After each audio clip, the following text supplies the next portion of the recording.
Hey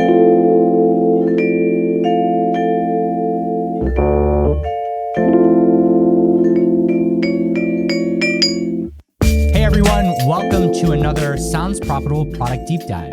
And this time, I'm excited to invite back Daryl Battaglia, SVP of Market Development and Strategy at Triton Digital, to talk all about the Podcast Metrics Demo Plus product. Daryl, welcome back. Thanks, Brian. It's great to be here with you. So last time we talked about a really cool product that was all about enabling publishers to make their data available and for buyers to see data about publishers to really connect the dots on where they wanted to spend their campaigns and take advantage of the awesome analytics that Triton had to offer. But this product is different. So I'd love to learn a little bit more about like the high level of what this is and who it's for. Sure. So this product is called Demos Plus. It's in addition to our existing podcast metrics measurement service that is IAB certified, downloads and listeners with a bunch of tools that are available in addition to that. But the Demos Plus is a new data set that we made available, and it helps you understand the profile of the audience for each of your shows. And we built this along with Signal Hill Insights. We worked together with them on this solution. Yeah, so it goes into the profile of the audience with, first and foremost, is we wanted a really accurate source for age and gender, person level information about the audience, and then socio demographics and purchase behaviors, as well as other media behaviors, the other media that your audience consumes.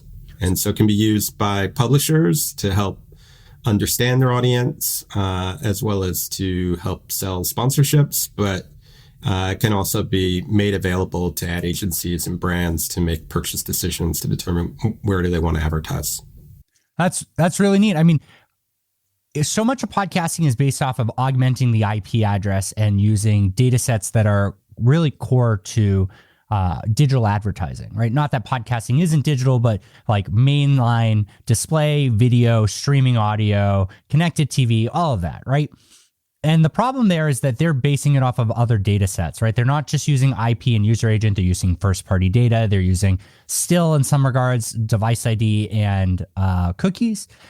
In podcasting, we don't have that luxury. So anytime that we've used data sets in podcasting, it's been based around that data associated to the IP, and then hopefully to the household and augmenting it there.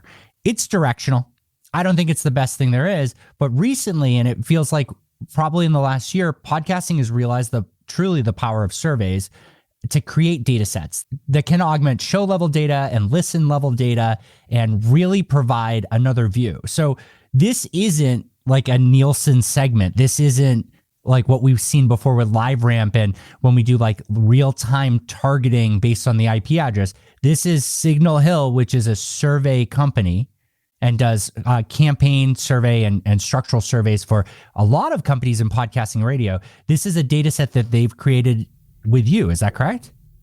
Correct. And it's not just survey. It's for the first time that we're aware of that podcast download data, that big data set of every individual download, has been used in combination with a representative survey of the population. And each of them have their own benefits. With the download data, you can get very detailed on things like geography and device and the platform that the podcast was consumed on, and get down to episode level by day. Yeah. But it doesn't tell you who the audience is specifically. And surveys can do that, but either it only does that for the largest podcast, because you would need a ridiculously large survey to have enough responses for every small podcast, or they're convenience surveys where podcasts are asking their listeners to take a survey. And that's great to get feedback. But the challenge with that is, well, first of all, you're more likely to get your super listeners to respond, but also different segments of the population, female, more likely to respond to those surveys. Diverse audiences, particularly Hispanic, are less likely to respond to those surveys. And so it doesn't necessarily provide a completely accurate picture, and it's not industry wide. So we wanted to use a representative survey of the whole population, which is what we're doing with Signal Hill's help, but then also bring in our own methodology in order to scale that survey to get results for even mid-sized and small podcasts. Well, how big is that survey and how often is it being run? So we run it year round, every week of the year except for Christmas, New Year's. We start with a general population survey of the U.S. population as a whole. That helps us understand what percentage of the population is listening to podcasts on a monthly basis and the profile of the podcast listener. And we use that to set quotas for our subsequent surveys to the monthly podcast listener population. So making sure we have the right amount of male, female, younger, older, education, region of the country, race, ethnicity, that we're getting the right amount of respondents for all those segments of the population. We're using a rolling year's worth of survey results, so 12,000 monthly podcast listeners a year, so pretty big. That's awesome. 3,000 a quarter. And we ask them what podcasts they've listened to in the last 30 days. There is the ability to autofill as they start to type the answer, but if they type in something that isn't quite the title, like they type in the name of the host rather than the name of the podcast, there's a manual process in order to recode that data to be able to attribute it back to the right name. And so that's the survey component. And then we bring in the download data as well. And let's talk about the download data. Where is that sourced from? So the download data, Podcast Metrics, measures downloads and listeners across a wide variety of publishers and hosting platforms that we collect data from. So we collect the raw data, we provide the measurement for that. When we do that measurement, every IP address user agent immediately gets converted into a Triton ID. And that data fuels our public podcast rankers, our measurement service. But with regards to this solution, what it allows us to do is understand the overlap in listening amongst different podcasts. And so I mentioned earlier that that most surveys aren't big enough in order to measure each individual podcast. And we've found it's very common that a podcast might only have a couple people out of 12,000 or sometimes none that said they listened. Doesn't mean they don't have an audience, but it's just that the podcast landscape is so fragmented. There's so many choices out there. And so what we do is for each individual podcast, we form a neighborhood around that podcast of the shows that have the most common listener base with that podcast. So out of over 20,000 shows that we have enough measurement data for, we picked the 100 shows that have the most overlap in listening, and that is that neighborhood. And that's a separate step from the survey. But then what we do is we go to the survey, we pull the survey results for that 100 podcasts, that neighborhood, and apply it back to your individual podcast. And there's a more detailed methodology to it. We weight based on the amount of overlap, and there's some science to getting it exactly right. And we've gone through multiple iterations till we've gotten to that point.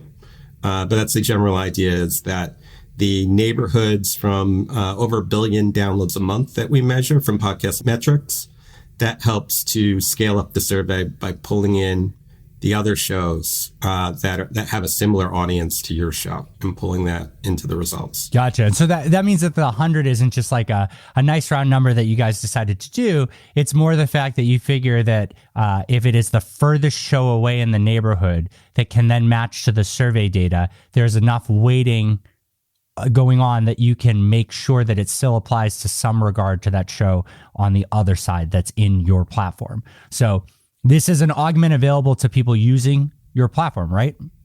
Correct. Awesome. Yeah, anyone who's using Podcast Metrics, they can subscribe to Demos Plus and get this data. So our survey captures every program, and once we start measuring the downloads, we have a monthly process where we can incorporate new programs, new publishers that arise. So this isn't just data that's from the core product, right? If I choose to be measured and certified by Triton's process and have my raw data provided over there and processed and made available, that can be included, but Sounds Profitable, which is not currently doing that because I'm a little small, Sounds Probable theoretically could show up in this. Is that accurate in a neighborhood? That's right. I mean, about 98% of the listening, we're able to form a neighborhood around it where we get enough survey responses. The remaining 2%, we're using the category average from the survey, so comedy or true crime or whatever the category is, just to fill in the gaps. There are times where it just happens that neighborhood of 100 shows, those 100 are also really small, but it's rare. There are ways to get around that. We just haven't done it yet. So we're about 98% where we're applying these neighborhoods. I mean, that's smart. I mean, sometimes people dismiss surveys, and I've actually been on that side for a while. But what I realize is that to open your mouth and talk about the confidence in a survey is to prepare for someone to dismiss you and prepare for someone to argue with you on it.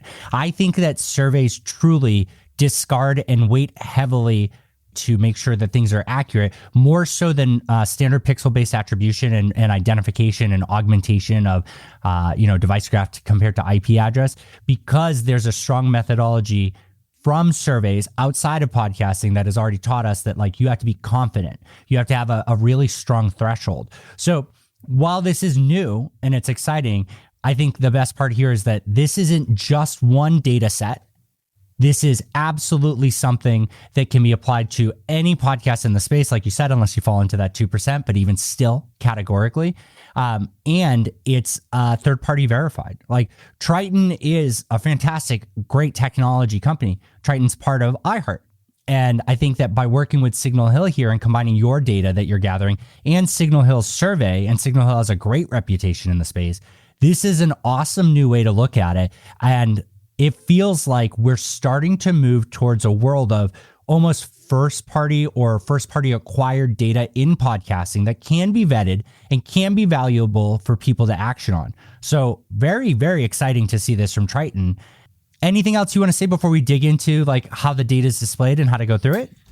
I'll just cover quickly the validation of that neighborhood approach. There are a number of ways that we've validated, but one of the main ones is there are quite a few shows, over 100 shows, that have enough survey responses on their own to not require the neighborhood.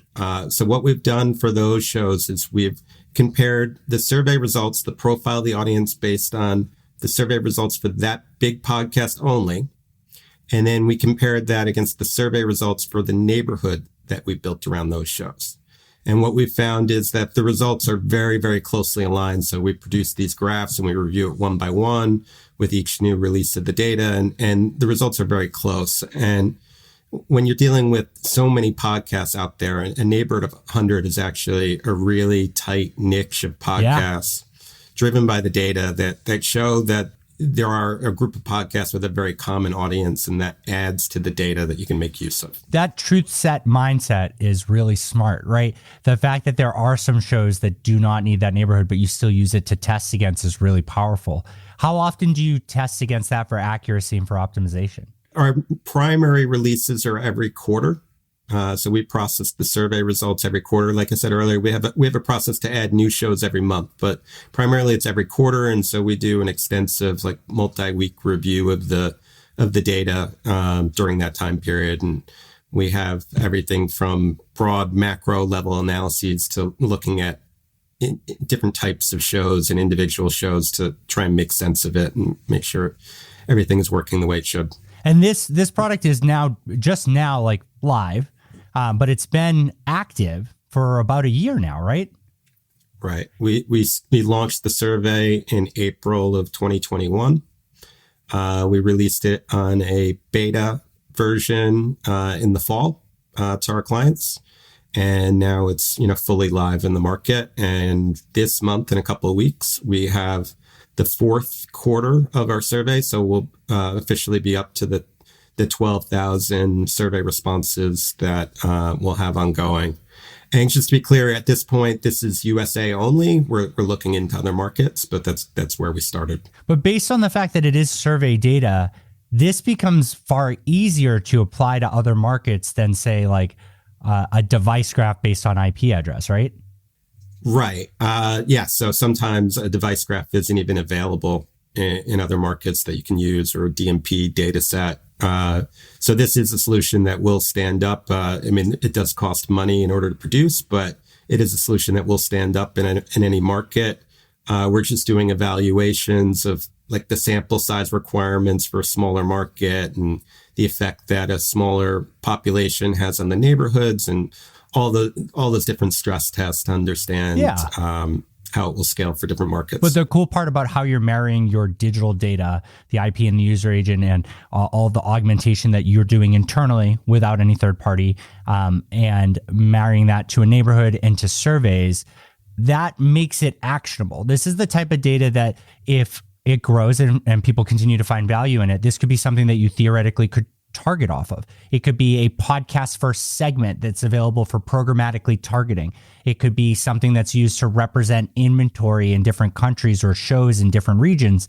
So I think that this is really neat, and it's smart to go US first. We have the most ad dollars, but I think what's really cool here is that if anybody listening to this or watching this is excited by this idea, that know that while surveys do cost a lot of money, if this is something you're interested in championing or using proficiently in your country, reach out to the team at Triton. They are very impressive with how much they've been partnering with third parties lately. Signal Hill is a great example of that. That's awesome that you're doing that. So I think that, not to put words in your mouth, but I bet an eager, motivated, monetized individual could probably help expand this into more countries. Yeah, it's really powerful data to have quality data that talks about here's who your audience is, and to be able to use that externally.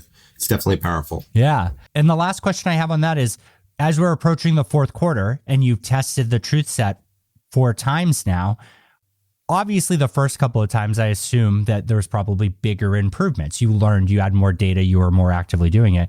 As we get to the fourth quarter, was it a substantial change, or were your neighborhoods pretty accurate?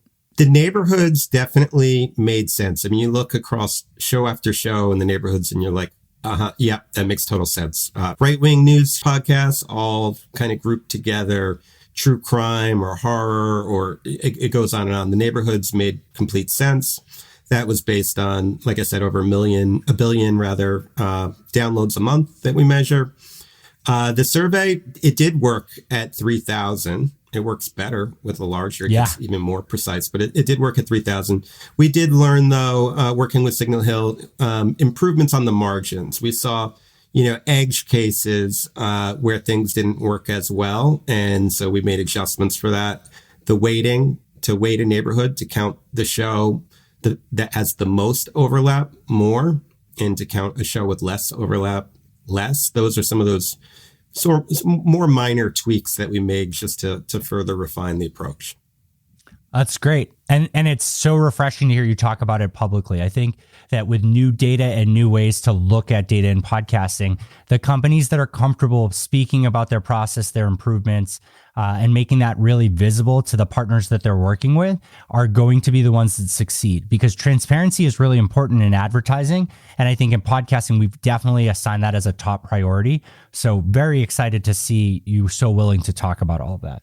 Well, let's dive into the UI. Okay, so this is the part of the podcast metrics UI, and this is a module. There are a couple of modules within here called Demos Plus. You can filter back. This is a demo account and some fake podcast names, but you can filter back to a publisher, unit within a publisher, or an individual program. You can change the date range, particularly as it relates to the download numbers that go alongside this data. You can choose the metric that you want to report, downloads or listeners, a percentage of your audience that falls within each characteristic, or you can have it as an index. And we have 2 kinds of indexes. One is against the U.S. Census, the overall U.S. population. So how does your audience compare against the average for the U.S.? And then the podcast listener population. How does your audience compare against the average monthly podcast listener? And all of this data, by the way, is age 18 plus. Gotcha. And just to be clear here, downloads versus listens in this scenario, downloads would be the data provided by Triton, and listens would be the survey data, right? Correct. But we will say, like if I move across to the segment like male 35 to 44, we will apply the percentage of the audience for the podcast that falls in that against the download number and against the listener number. So we can say, here's how many downloads you have that are male 35 to 44. Gotcha. Or how many listeners you have. Yeah. So as far as what's in here, again, this is percentage of your overall audience. We start with age and gender, and I'll just kind of scan across. We have adults by a wide variety of date ranges, 18 to 24, every 10-year age range after that. So 25 to 34, 35 to 44, and so on. And then we have broader aggregations of that, kind of keep buying demos and media like 18 to 34, 18 to 49, 25 to 54. And we do that for adults as a whole. We do those same age ranges for female and for male. In the tool as it exists right now, can I choose to hide specific columns as I'm going through? So what we're right in the middle of building right now is the ability for you to select the specific characteristics that you want and only include that in the report. And then to also, if you have a long list of programs, to say, only show me those that over-index for a certain characteristic. So if you only want to see those that over-index for young females, you can select that. So that's in the works right now. Awesome. And of course, you can export it right now. So it means you can just filter it in Excel if you really need to remove the things that you don't want to look at. Absolutely. You can export, you could save any report that you create, and you can schedule it to email to whoever you want on whichever cadence you want, which is the same as with our broader podcast metrics product. Is you can say, I want to set this up as a weekly or a monthly report and email, the following key stakeholders that I have, and it can automate that process. That's great. So I'm just going to first scan all the rest of the categories in here. Socio Demographics, we have education, we have employment, income brackets, race, ethnicity, Hispanic, African American, Asian, marital status, presence of children. We also have political affiliation. After that, we go into purchase behaviors and intent. Intend to buy a new car or truck, life insurance, home or auto insurance, eat at quick serve restaurants on a daily or weekly basis, intend to switch wireless providers, intend to travel for business, for leisure. And we have a couple others being added this month, like home improvement, whether the person's a small business owner. So we're continuing to expand on those characteristics in the purchase area. And then lastly, media behaviors. Are they, to start with, the audience are monthly podcast listeners, but amongst them, how many are weekly? Based on number of hours of podcasts they consume a week, are they light, medium, or heavy podcast listeners? But then we also cover every other media type pretty much, radio, streaming AM, FM, music streaming services, audiobooks, TV, newspaper, digital news, magazines, social media, YouTube.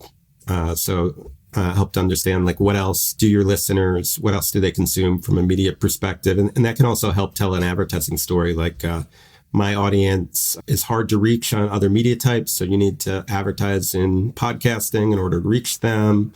Or from a promotion standpoint, my audience is likely to consume these other media types. So if I want to find similar potential listeners, that's where I should promote. So that has a use case as well. Yeah, I mean, I can see a ton of use cases here. I mean, as a publisher, this could let me know where my audience is on what social media platforms if I decide I want to expand to there. Would they be tolerant of my content also being on YouTube? Might that be a way to get a more similar audience on there?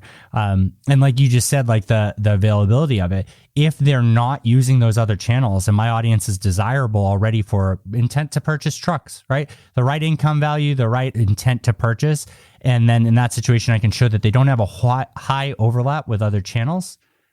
then that Exactly. is an easy way to win a campaign when someone says, well, we want to sell our new truck. Yeah, absolutely. I'm just going to quickly show, I mentioned index before. So 100 would be the average.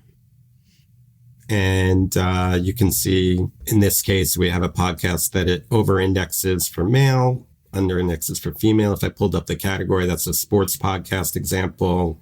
We have a news one and music and true crime with a gory name. And if you clicked on any of these shows, we have charts that show the gender split, the age split, and then the combo of the two.